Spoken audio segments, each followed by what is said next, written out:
Boa noite, que bom ter a sua companhia. Começa agora o repórter Canção Nova. Quem visitar o Santuário Nacional de Aparecida vai conhecer uma exposição com o tema A Trajetória de Jesus de Nazaré. A mostra reúne esculturas do artista sacro-barroco Vandercock Cavalcante. Nas mãos do artista, o barro vira arte. Um trabalho delicado, rico em detalhes. Ele fazer ao vivo assim é interessante. Às vezes você pensa que é máquina, alguma coisa, né? Legal. Diante da representação da Santa Ceia, impossível não se deslumbrar com tamanha perfeição. Muito interessante, né? A qualidade da perfeição. É bem feito, né? Perfeitinho, a gente vê que nos mínimos detalhes é bem produzido. São 38 esculturas narrando passagens da vida de Jesus, da Anunciação à Ascensão. Vandercock Cavalcante é pernambucano da cidade de Caruaru. E foi lá na região nordeste do Brasil que nasceram as primeiras esculturas 40 anos atrás. O senhor aprendeu tudo sozinho, é isso mesmo?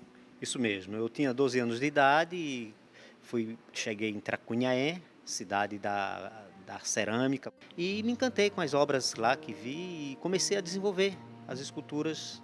Em pouco tempo eu já estava tendo visibilidade, eu fui ganhando espaço e fui fazendo exposições.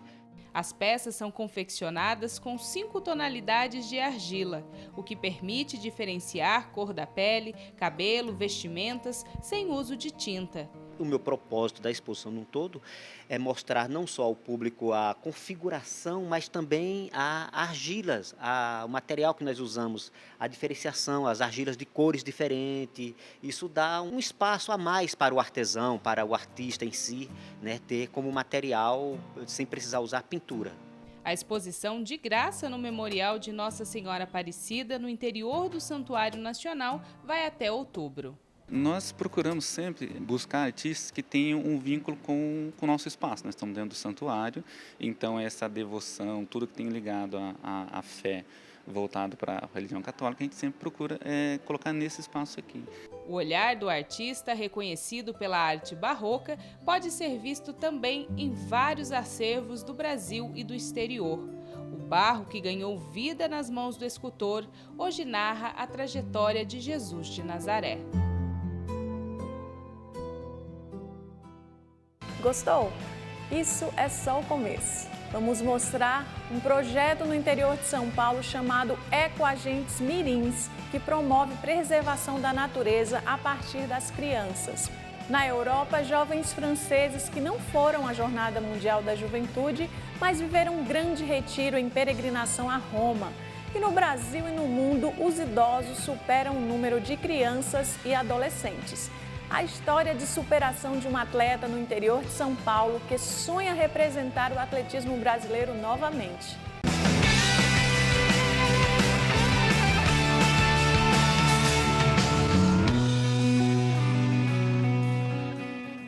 Mudando de assunto, você gosta de tomar um cafezinho? Pois é. Café é a bebida preferida do brasileiro. Veio da África, foi difundida na Europa e celebrada no mundo todo. No Brasil não é novidade que o café faz parte do nosso dia a dia, não é mesmo?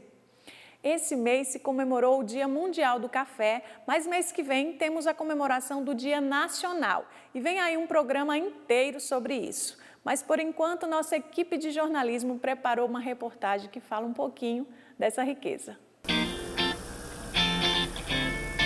Tá aí um gostinho que todo brasileiro gosta de sentir. Um café bem quentinho. Pode ser com sorvete de creme, doce de leite, chantilly ou puro expresso. Difícil é resistir.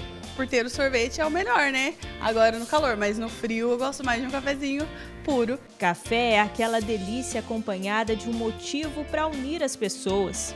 A gente tem um grupo que de vez em quando a gente se encontra para tomar um bom café e pôr a conversa em dia. E se perguntarem se dá para ficar sem café não dá. Tanto no verão quanto no inverno tem que ter um cafezinho. A história do Brasil com café é bem antiga. As primeiras mudas chegaram no norte do país em 1727. O clima favorável fez o cultivo se espalhar bem rápido.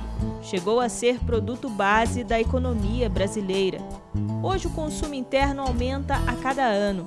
Já atingiu mais de 20 milhões de sacas no ano passado. A diversidade de regiões faz com que o país produza diferentes tipos de grãos. 80% são como esse, o arábica.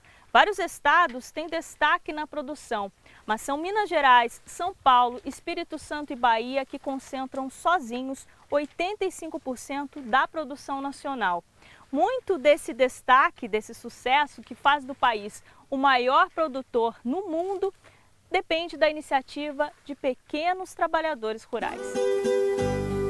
A caminhada no sítio começa cedo. A rotina diária envolve um carinho especial pelos 2.000 pés de café que cultiva há 35 anos. Meus avós paternos eram do campo, né, da zona rural, e da parte da minha mãe, meus avós eram italianos e mexiam com frutas. Depois de estudar agronomia, decidiu que também queria trabalhar com a terra, mas no seu caso, seria plantando café. E o café entrou como parte de um projeto de recuperação das áreas do sítio, que eram totalmente degradadas, o que foi conseguido. Hoje tem muita vida aqui. Com a iniciativa de preservar o local, cuidou também do cultivo. São as práticas sustentáveis que movem o dia a dia. Não precisa usar agrotóxico, adubação é adubação orgânica, reciclagem de restos vegetais. O que era só preservação virou trabalho. Investiu na colheita, na separação dos grãos, lavagem, moagem e empacotamento do próprio produto. Diz que o lucro é pouco, mas o gosto pelo ofício não tem preço. A minha satisfação é maior em estar divulgando as qualidades do café, as qualidades de uma bebida que, aliás, sustentou esse país durante muitos anos, né? O sustento hoje é o do paladar. Desde que montou seu próprio estabelecimento para servir café, a Mari sabe bem disso. Os drinks são muito pedidos porque o pessoal gosta de coisa nova, de inovação, né? E o café combina muito bem com o doce, então essa é a pedida certa aqui do café. Pode passar o tempo que for, é um gosto que nunca sai de moda. Por isso que aqui chama Café da Mari, porque sempre aqui vai ter um cafezinho. Deu até vontade de tomar um cafezinho. Pena que essa hora tira o sono de muita gente, mas vamos em frente. Ainda no interior de São Paulo, um projeto forma crianças para serem protetoras do meio ambiente. São os ecoagentes mirins. E a nossa equipe de reportagem foi conhecer essa iniciativa. Sabiam que a minhoca é o animal mais importante do mundo? A aula prática ensinou como esse pequeno animalzinho que cabe na palma da mão ajuda a natureza. Por que a minhoca é importante? Porque ela faz o adubo das plantas. E esse adubo, como faz? Precisa de terra e minhoca e resto de comida. Assim, precisa de casca, de maçã, banana. A Maria faz parte dessa turma que em breve se formará Ecoagente Mirim. O que o Ecoagente Mirim faz? Ele ajuda, ele mostra como que ajuda o meio ambiente. Esse projeto é do Núcleo de Educação Ambiental de uma empresa de papel e celulose do interior paulista. Elas aprendem a trabalhos como economia de água, reciclagem de resíduos, alimentação saudável. Uma vez por semana, eles se encontram para colocar a mão na terra. O projeto ocorre sempre no horário contrário da escola para crianças de 9 a 10 anos. Davi, o que você está fazendo? Cuidando das plantas. E é importante cuidar das plantas? É. Por quê? Para você frutas. Em sua 11ª edição, mais de 300 crianças já participaram do programa. Nós entendemos que trabalhar com as crianças, a gente conseguiria um impacto importante nas famílias, com os pais e principalmente com os coleguinhas na escola e os coleguinhas da rua também. Acho que vai ser uma experiência muito boa para ela. Ela está super empolgada, está gostando muito, bem legal. Os futuros agentes de transformação vão crescer em meio a práticas de preservação e educação ambiental. Eu quis conhecer mais um pouco a natureza, o meio ambiente. E é importante cuidar do meio ambiente? Sim. Por quê? Porque, assim, para cuidar das plantas. Se não tiver planta, não nasce as frutas. Se o que se aprende na infância a gente leva para a vida toda, teremos então uma nova geração de protetores do meio ambiente. Ajuda o nosso mundo a crescer mais e ficar muito mais bonito. Nossa, esses pequenos têm muito a nos ensinar mesmo. Por falar em ensinar, uma comunicação efetiva entre pais e professores de seus filhos não é uma tarefa fácil de se conquistar. É preciso sintonia entre os responsáveis pelo estudante na escola e em casa. Dessa forma, o rendimento escolar adequado pode passar por uma boa conversa. Grupos de redes sociais criados por pais de alunos se multiplicam por todo o Brasil. A comunicação ajuda na solução de problemas e na integração dos participantes. Eu acho uma ferramenta muito importante nos dias atuais, porque facilita a comunicação entre nós pais, né? Que a gente tem uma correria do dia a dia, então sempre lá tem uma dica, uma orientação que talvez passou batido e a gente não viu. Tem um grupo de mães, é super ativo, assim, faltou tarefa, minha filha não conseguiu pegar toda a matéria e uma mãe ajudando a outra. Aproximar a família do ambiente escolar ajuda a solucionar dificuldades encontradas no dia a dia da sala de aula. Nesta escola, a cada bimestre, a reunião de pais e professores traz bons resultados. Depois de um primeiro momento, esses pais procuram os professores para tirar dúvidas em relação aos filhos. Então, nesse momento, há uma clareza maior em relação ao comportamento, em relação ao desempenho, em relação às notas e o que pode ser feito. A gente precisa cada vez mais participar da vida deles. Estar inteirado com a escola passa para a gente, para que a gente possa ajudar eles também nesse processo de amadurecimento. Essa é a grande verdade. O uso das novas tecnologias não dispensa a comunicação direta entre pais, professores e escola, porque a formação humana precisa de um contato mais assertivo. Uma boa conversa é sempre bem-vinda quando se trata de zelar por aqueles que amamos. É importante para que os pais também acompanhem como os filhos se comportam na escola e possam aí tomar suas medidas em relação à educação dos filhos. Eu tenho que estar a par para saber como é que está dentro da escola. Em casa eu sei, e na escola é realmente aquilo que elas me falam, por isso que eu venho na reunião para estar sabendo, para estar podendo ajudar a escola também. E se uma boa conversa sempre traz bons resultados para pais, alunos e professores, por que abrir mão da tradição? Afinal, ser presente na formação educacional faz aumentar a chance de acertar o caminho na estrada da vida. Nada vai substituir você ir lá conversar com os professores, a diretora, a coordenadora, porque às vezes a gente passa por um momento difícil com a criança que nada mais é que uma fase. E a família, né, é quem educa, mas eu acho que a escola tem uma grande parcela, nos ajudam bastante. E agora vamos para a Europa. As dioceses da França organizaram uma peregrinação a Roma. O objetivo é atrair os jovens europeus que não conseguiram participar do encontro mundial com o Papa.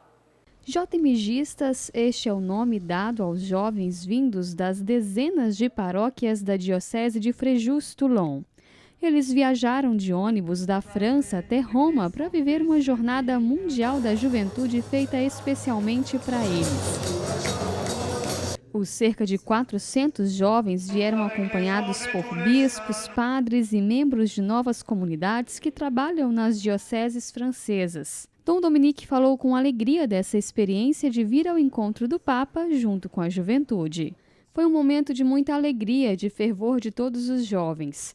Eles viveram fortes momentos de partilha, puderam aprofundar a fé. São jovens universitários ou que trabalham e que estão inseridos no mundo. Jovens que podem se tornar testemunhas de uma igreja viva, levar adiante a mensagem da salvação, da boa nova de Cristo. Acredito que os nossos jovens, nesses dias, se redescobriram novamente cristãos. Vimos muitos frutos. A igreja precisa da juventude. Em Roma, participaram de catequeses, visitas às basílicas papais, missas, adorações e até de shows. uma programação pensada para ajudá-los a viver a experiência de oração e de convívio. Estou em Roma porque eu não pude ir ao Panamá. Fiquei super decepcionado de não ter ido, porque experimentei a JMJ da Cracóvia e fiquei com muita vontade de revivê-la no Panamá. De última hora, eu me decidi vir aqui para esse encontro em Roma e está sendo uma grande oportunidade. E é claro, teve até encontro com o Papa durante a catequese de quarta-feira. Tem um antes e um depois desse encontro com o Santo Padre. O momento mais forte foi depois da catequese, que ele nos chamou lá em cima e rezou junto conosco. Isso foi fortíssimo. Ele é uma pessoa como todos nós, é um homem como todos os outros. Mas existe uma grande intercessão. Às vésperas da Jornada Diocesana da Juventude, celebrada em todo o mundo nesse Domingo de Ramos, os jovens franceses viveram a experiência frutuosa da peregrinação ao túmulo de Pedro. A proposta para a Jornada Diocesana da Juventude é dar continuidade à reflexão do tema da JMJ que foi celebrada este ano no Panamá. Eis aqui a serva do Senhor, faça-se em mim segundo a tua palavra. A expectativa é que no domingo o Papa Francisco também lance os temas das próximas jornadas, inclusive a mundial que vai ser em Lisboa, Portugal. Esses jovens peregrinos e quem mais visitar o Vaticano ganharam um presente especial. Poderão tocar no mármore da Escada Santa. Há 3 séculos ela não era exposta aos fiéis. A estrutura estava há 300 anos coberta por tábuas de madeira. Agora, por 60 dias, os peregrinos podem subir a Escada Santa original. São 28 degraus de mármore que pertenciam ao palácio do governador de Roma em Jerusalém, o Pôncio Pilatos. Essas escadas, pelas quais hoje de joelhos fiéis de várias partes do mundo sobem com devoção, teriam sido as mesmas pelas quais Jesus passou quando foi interrogado por Pilatos. A escada foi trazida para Roma no ano de 326 a pedido de Helena, mãe do imperador Constantino. Os degraus foram doados ao Papa Silvestre I, que os colocaram na então sede apostólica. Mas depois de 1.200 anos de peregrinação, os mármores estavam se consumindo e o Papa Inocêncio XIII pediu que fosse colocada a proteção. Mesmo assim, os fiéis continuaram fazendo o percurso de joelhos. Por tantos anos não sabíamos o que existia exatamente debaixo da escada. Em março do ano passado, quando começamos a tirar esse revestimento de madeira, encontramos inúmeros bilhetes com pedidos de milagres ao Senhor, moedas, fotos e terços. Mas debaixo disso e de tanta poeira acumulada em todos estes anos, encontramos também o mármore. Muitos degraus estavam gastos, consumados pelos pés de milhares de peregrinos que passaram antes de colocar a proteção.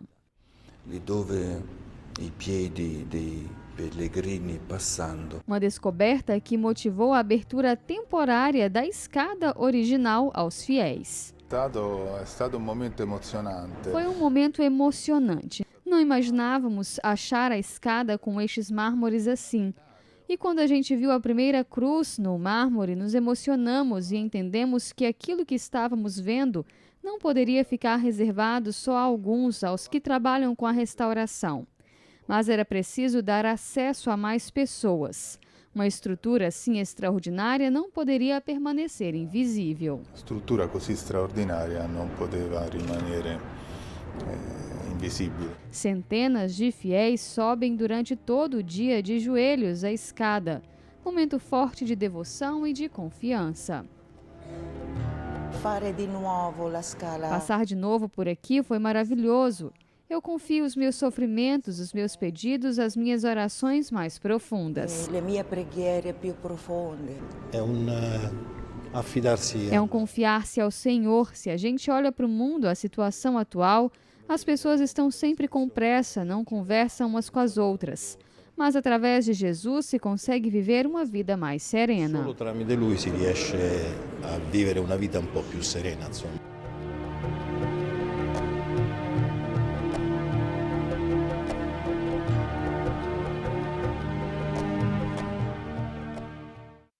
E você vai ver no próximo bloco como está a situação das pontes e barragens de nosso país diante das tragédias brasileiras desde o início do ano.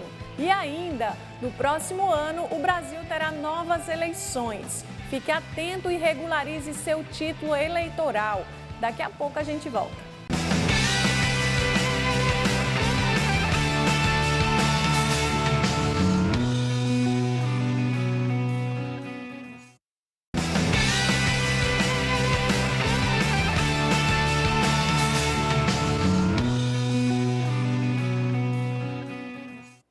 Olá, estou de volta. O tempo passa rápido e já se foram 3 meses desde o rompimento da barragem da Vale em Brumadinho. A tragédia, que até agora teve 233 mortes confirmadas e 37 pessoas desaparecidas, também afetou a produção industrial, não só de Minas Gerais. Depois da crise de 2014, a produção industrial brasileira dá sinais de melhora. De janeiro para fevereiro, o crescimento foi de 0,7%, segundo o IBGE. Dos 15 locais pesquisados, 9 apresentaram taxas positivas, inclusive acima da média nacional, como é o caso da Bahia, região Nordeste, Pernambuco e São Paulo. O mesmo não aconteceu com o Espírito Santo e Minas Gerais, que tiveram forte queda na produção industrial. O rompimento da barragem em Brumadinho é apontado como uma das explicações para os números negativos. Desde a saída da mineração em Minas, a ferrovia, até a questão da saída pelo porto, isso influencia muito. Alguns processos, inclusive, acontecem no Espírito Santo antes da saída desse mineral através dos navios. A tragédia afetou não só a cidade e quem trabalhava na mineradora. Para a gerente de economia da Federação das Indústrias de Minas Gerais, a redução da produção de minério de ferro gerou impactos em toda a cadeia produtiva. A indústria extrativa ela tem uma importância porque é um setor muito dinâmico, tem uma cadeia produtiva muito extensa, tanto de fornecedores quanto de demandantes de insumos da mineração. Então, nesse impacto inicial, os setores que fornecem produtos e serviços para mineração serão os mais afetados. Locais com melhor resultado na produção industrial vão na contramão do estado mineiro e tem a diversificação econômica como grande diferencial. Nordeste, principalmente, você tem vultosos investimentos, não só em geração de energia eólica, não só na atividade de produção de veículos, e você tem outros investimentos que aconteceram em decorrências desses primeiros. Para especialistas, a saída para que Espírito Santo e Minas Gerais melhorem os números da produção industrial está no aumento de investimentos, que gerem uma maior diversificação econômica nestes estados. A crise é um momento que a gente tem uma oportunidade de transformar o estado de Minas Gerais no que ele deveria ser. Um estado que recebe muitos turistas, um estado com uma pauta econômica muito mais diversificada e um estado mais baseado em tecnologia, já que a gente tem exportado muitas dessas mentes que começam a produzir em Minas Gerais e por falta de incentivo estão saindo do estado. Ainda falando de economia, o governo federal anunciou nos últimos dias possíveis mudanças no valor do salário mínimo nacional para o ano que vem. De acordo com o projeto de lei de diretrizes orçamentárias, o reajuste será medido somente a partir da inflação. O nome já representa uma conta que não fecha. O salário mínimo, muitas vezes, é a única renda de quem mais precisa. Está muito difícil hoje, as coisas estão muito caras, né? Não está dando. Tem que fazer outros bicos para implementar, né? Cerca de 50 milhões de pessoas recebem os atuais R$ 998. O plano do governo é reajustar de acordo com a inflação e não com base no PIB dos últimos 2 anos, como era calculado até janeiro desse ano. Com a correção de pouco mais de 4%, o valor passará para R$ 1.040 em 2020. A justificativa do governo é gerar menos gastos para os anos seguintes. Especialistas admitem que a economia de fato possa ocorrer, mas acreditam que a solução adequada seria reformular a economia nacional. Precisa mudar a burocracia, que é muito grande, precisa melhorar a infraestrutura viária, precisa melhorar as tecnologias que nós adotamos na indústria e, principalmente, precisa melhorar a qualificação do trabalhador brasileiro. A gente só consegue entender um pouco melhor essa provável mudança quando partimos para a prática. O que todo mundo quer saber é como administrar esse dinheiro para o que é essencial. Nós viemos até o mercado para saber o que daria para comprar com um possível aumento de R$ 42. Vamos ver o que dá. Pesquisamos preços e procuramos ver o que é mais importante. Essa foi a nossa compra, só o básico ficou em R$ 41,90. O que será que a população está achando disso, hein? Você vem e faz sua compra, você tem os gastos com água, luz, um telefone, algumas outras coisas, então assim, é muito pouco. O consultor financeiro já orienta que será preciso planejar. Quanto eu gasto de supermercado geralmente? Quanto que eu gasto com a escola das crianças? Quanto que eu gasto de ração para o cachorro? Conseguir colocar isso numa forma, pode ser uma planilha ou pode ser um caderno, para que a pessoa possa se planejar. O governo federal tem até o fim do ano para enviar a proposta ao Congresso. Enquanto isso, a nova regra é um mistério. Desses que a população quer, no mínimo, logo desvendar. Tinha que ser, no mínimo, pelo menos 1.500 contos para poder a pessoa viver mais ou menos. Voltamos a falar sobre as barragens. Segundo especialistas, a situação de pontes, viadutos, barragens e construções é perigosa e precária no Brasil. É preciso aumentar a fiscalização e investir em manutenção. Na engenharia civil, viadutos e pontes são conhecidos como obras de arte. Mas toda obra exige cuidado e manutenção. O Brasil é o país das pontes e viadutos. Ao todo, são 10.500 em rodovias federais. Nos municípios, não há dados consolidados de malha viária. De acordo com informações da Confederação Nacional dos Transportes, 1 em cada 5 viadutos ou pontes precisa de reforma no país. 64% dessas construções não possuem acostamento ou defensas metálicas. O próprio governo, através do Ministério dos Transportes, detectou em 2018 que 1.712 estruturas necessitavam de ajustes. Destas, 920 foram consideradas prioritárias, mas pouco se avançou. O viaduto que cedeu em São Paulo em novembro do ano passado não era o único com problema. Das 185 construções desse tipo na cidade, mais de 70 necessitam de reparos. 33 foram vistoriados por técnicos da prefeitura e os laudos apontaram que 16 precisam de intervenções emergenciais por apresentarem fendas ou rachaduras. Nós já fizemos a inspeção de 33, que era a primeira licitação que estava em andamento na época do acidente. Dessas 33 pontes, após as vistorias, 16 configuraram a necessidade de contratação de laudo estrutural em emergência e outras 17 foram objeto de uma licitação que nós devemos estar recebendo nos próximos dias as propostas das empresas licitantes. Das outras 73 que eram objeto do TAC original de 2007, 40 nós já fizemos essa inspeção. Não é só a situação de pontes e viadutos que preocupa. Neste seminário realizado hoje em São Paulo, especialistas alertam mais uma vez para as condições das barragens.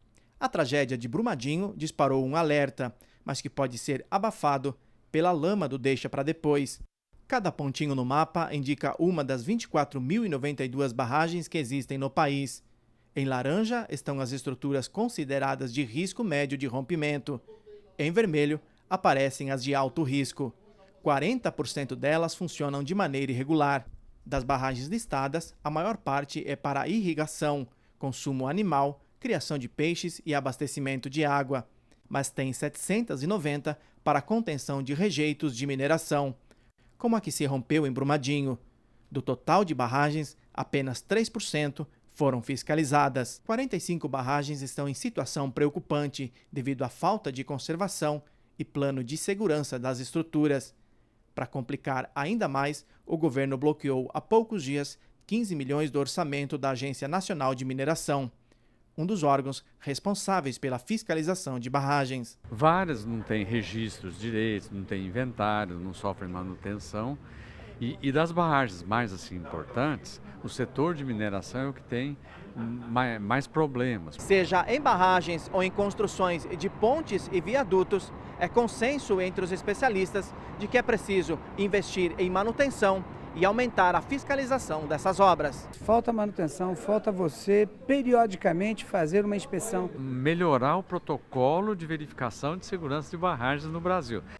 Em nota, a Agência Nacional de Águas, um dos órgãos fiscalizadores de barragens, informou que após o caso de Brumadinho, 3.387 estruturas estão em fiscalização, sendo 91 delas pela agência. 52 serão fiscalizadas até o fim de maio.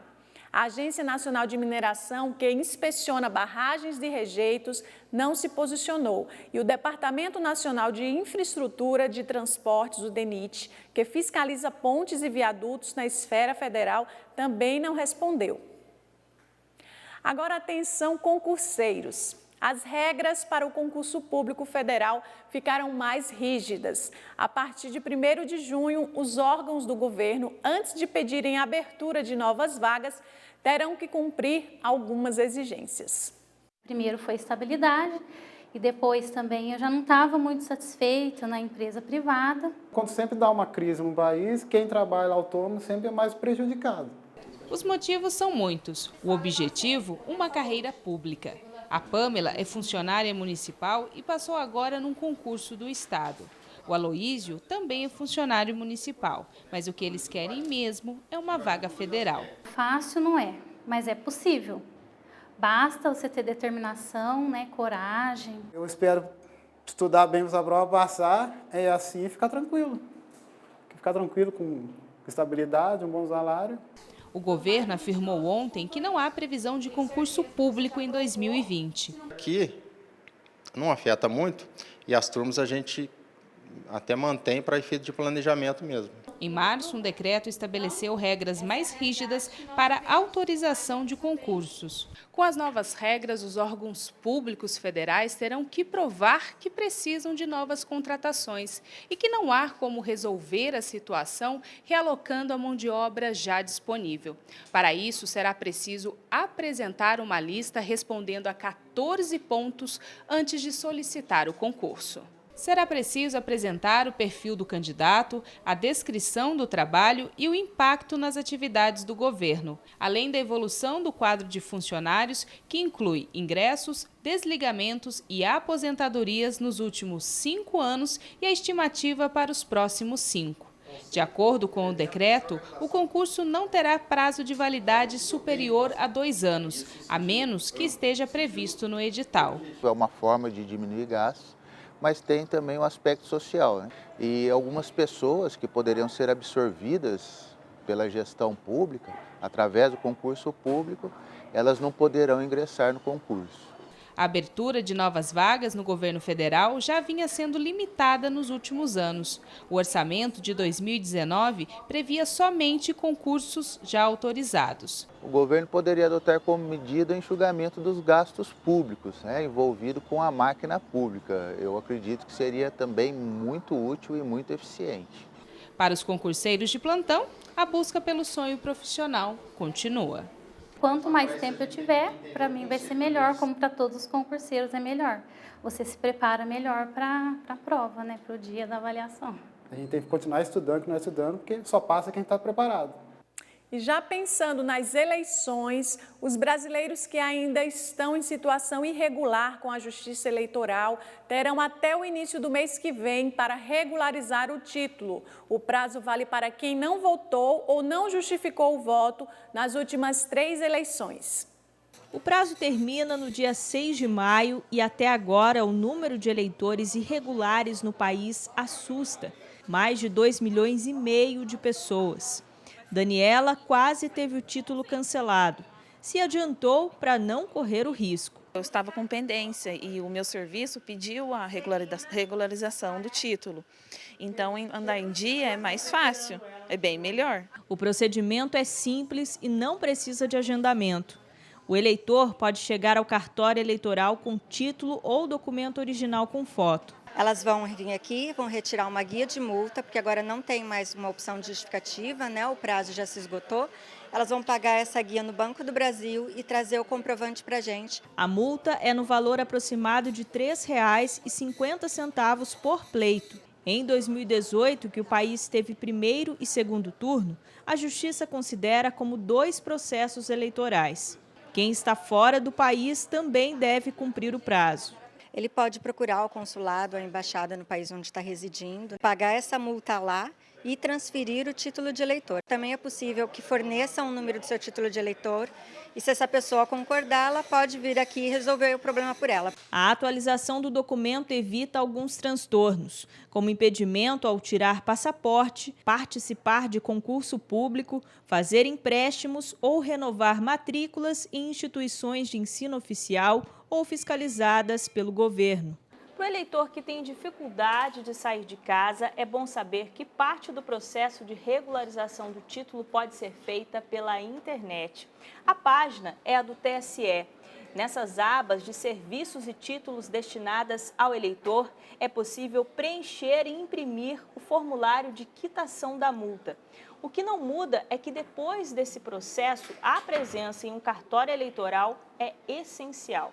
Também acontece das pessoas levarem, pagarem, mas esquecerem de trazer aqui para dar baixa. Precisa trazer, senão continua a pendência. O cadastramento biométrico é outra necessidade eleitoral que deve ser cumprida até o fim do ano. Enquanto os prazos continuam em vigor, seu Jair dá o exemplo. Título novo, eleição ano que vem nova, nós vamos botar, né? Vamos para a guerra. Veja daqui a pouco, os idosos superam o número de crianças no Brasil e no mundo. E a história de superação de um atleta no interior de São Paulo que sonha representar o atletismo brasileiro de novo.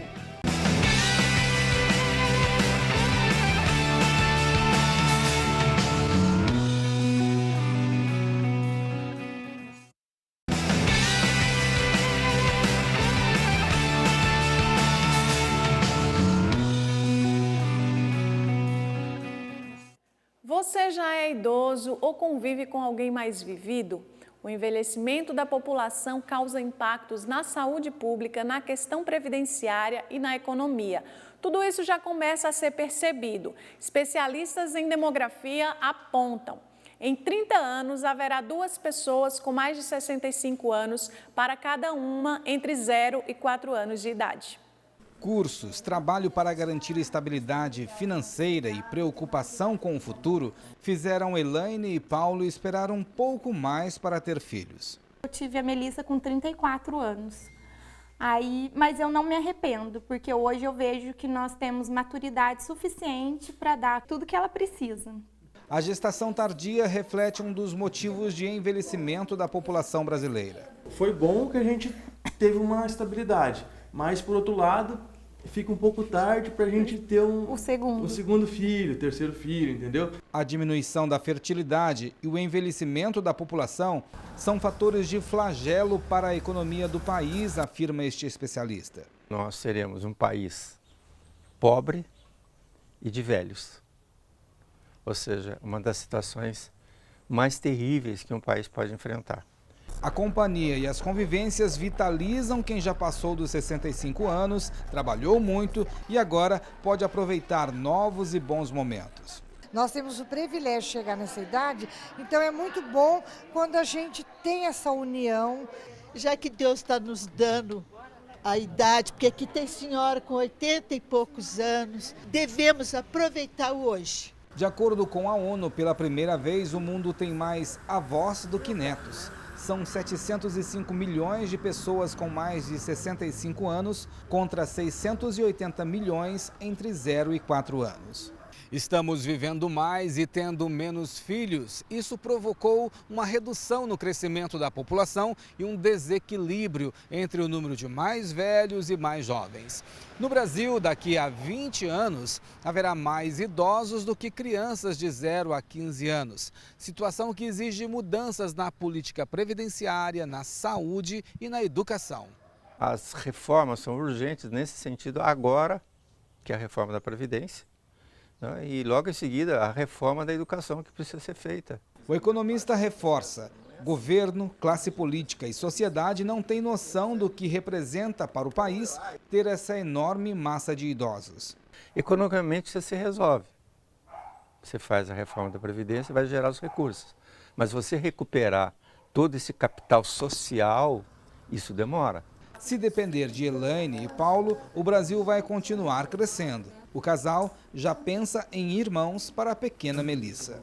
A gente ainda pensa, mas vamos ver o que Deus pretende pra gente, né? Atenção, gente, olha essa informação. A discriminação de negros e mulheres no mercado de trabalho cresceu. Para 72% dos brasileiros, a cor da pele influencia na hora da contratação. Os dados são de uma pesquisa da organização internacional Oxfam no Brasil, em conjunto com o Instituto Datafolha. Confere aí. Negra, mulher e uma simpatia em pessoa. Antes de ser contratada como recepcionista, Maíra trabalhava de auxiliar de limpeza. Surgiu a vaga de recepção, eu me informei, conversei com meu chefe, falei que eu queria estar participando. Aí participei uma vez da entrevista e passei, graças a Deus. Aos poucos, ela vem rompendo um abismo social, a discriminação racial e de gênero no mercado de trabalho. Com um pouco ainda de preconceito, a gente sente, a gente vê, mas cada vez evoluindo um pouquinho mais.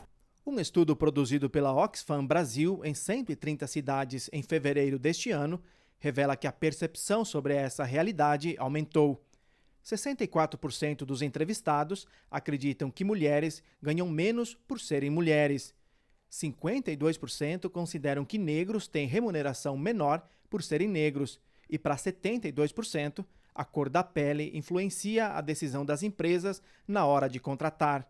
Na pesquisa anterior, a discriminação por gênero era vista por 57% dos pesquisados. 46% percebiam diferenciação por raça e a influência da cor na seleção de candidatos não foi abordada em 2017. Isso tanto pode ser em função da discussão maior que a nossa sociedade está fazendo sobre o papel da mulher, sobre também como nós tratamos as pessoas negras na nossa sociedade, né? Algumas organizações têm feito um esforço enorme para reduzir essas desigualdades. Nesta daqui, por exemplo, dos 3.100 colaboradores, 45% se autodeclaram negros e 70% são do sexo feminino. Nós destacamos pela competência do candidato e não destacando, né, segregando, seja por raça, né, pela gênero, né, e sim dando a oportunidade a todos. Para os pesquisadores, o estudo está longe de potencializar o vitimismo. Enquanto nós tivermos em um país que, dependendo da sua cor,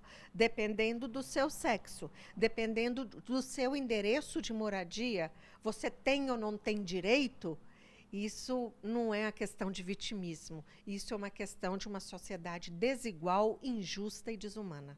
Ano que vem, se Deus quiser, minha faculdade eu vou fazer. Eu costumo dizer que se eu pudesse ser mais negra, eu seria. Eu amo essa cor, então isso para mim nunca foi problema. E agora para os casais. O equilíbrio financeiro é fundamental para a saúde do casamento. Uma pesquisa aqui no Brasil avaliou o assunto e constatou que muitos casais dizem brigar por questões relativas a dinheiro. A igreja também se posiciona nesse assunto. Muitos casais só vão ter noção de como organizar as contas depois do casamento. O John e a Mirella fizeram o caminho inverso. Na época do namoro, a gente conversava. Quando chegamos no noivado, aí é que a gente começou mesmo na prática a conversar e a entender o que é prioridade. Depois de 4 anos casados, são bem resolvidos no assunto. Ele administra o salário de ambos, mas ela acompanha tudo de perto. Graças a Deus, nós não temos dívida, a gente não trabalha com dívida, a gente trabalha com aquilo que nós temos. Então isso é algo que nos faz muito bem. Para quem faz diferente, os gastos podem sim ser um problema. O SPC Brasil, a Confederação Nacional de Dirigentes e Lojistas e o Banco Central entrevistaram mais de 800 pessoas. 46% dos casais dizem brigar por dinheiro. A principal causa de discussões, de acordo com a pesquisa, é quando um dos cônjuges gasta mais do que ganha, o que, na opinião de especialistas, desestrutura realmente as finanças da casa. Restabelecer o equilíbrio é possível.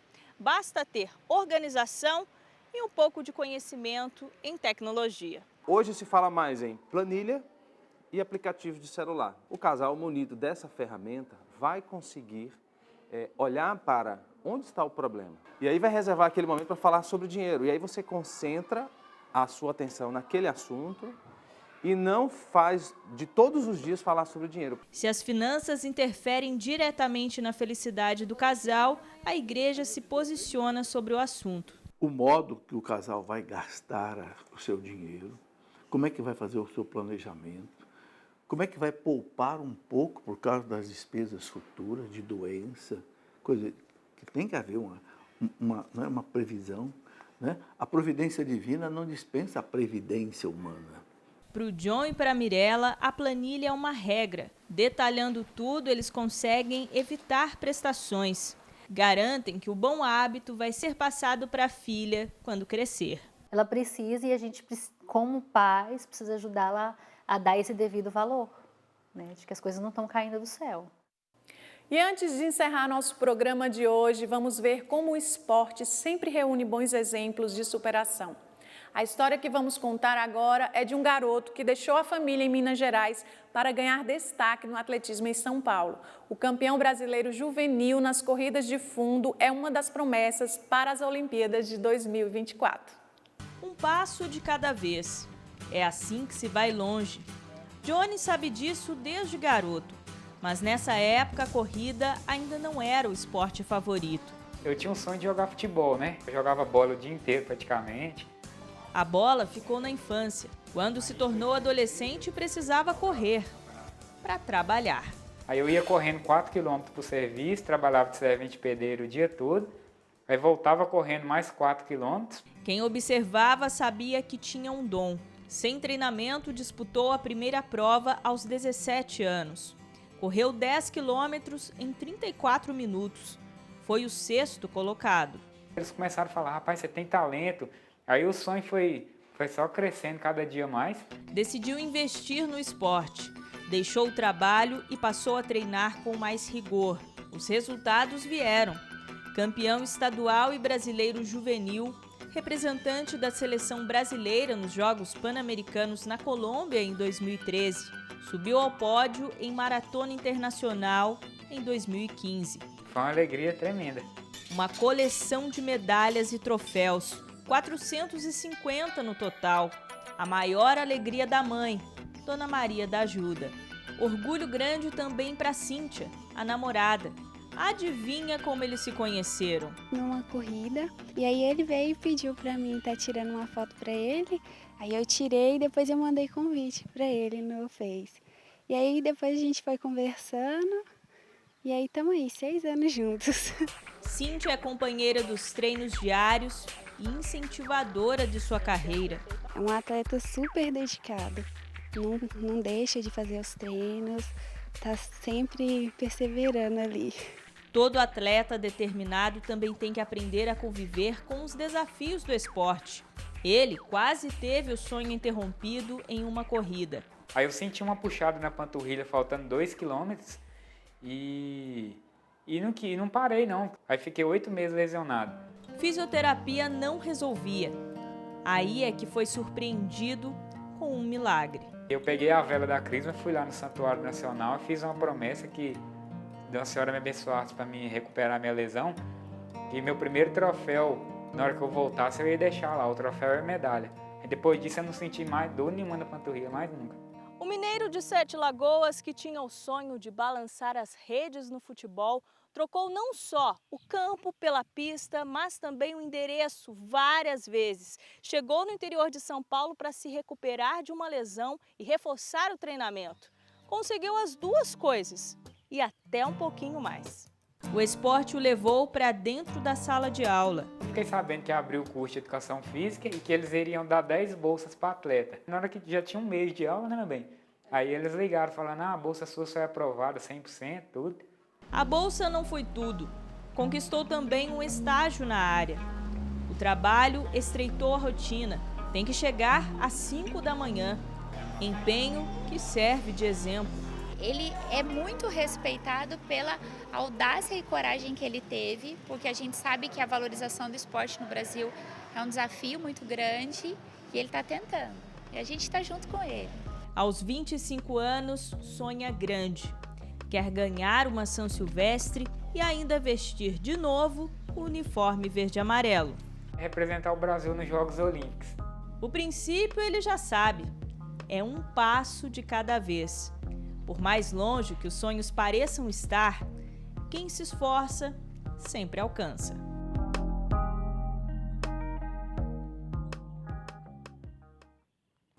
É da garra de pessoas assim que o Brasil precisa em todos os segmentos da sociedade. Gente, o que é bom dura pouco e o nosso programa chegou ao fim. Agradeço a sua companhia e já conto com a sua audiência no próximo domingo. Deus abençoe sua noite, uma ótima semana para você. Outras notícias durante a semana no telejornal ou acesse nossa página na internet, noticias.cançãonova.com.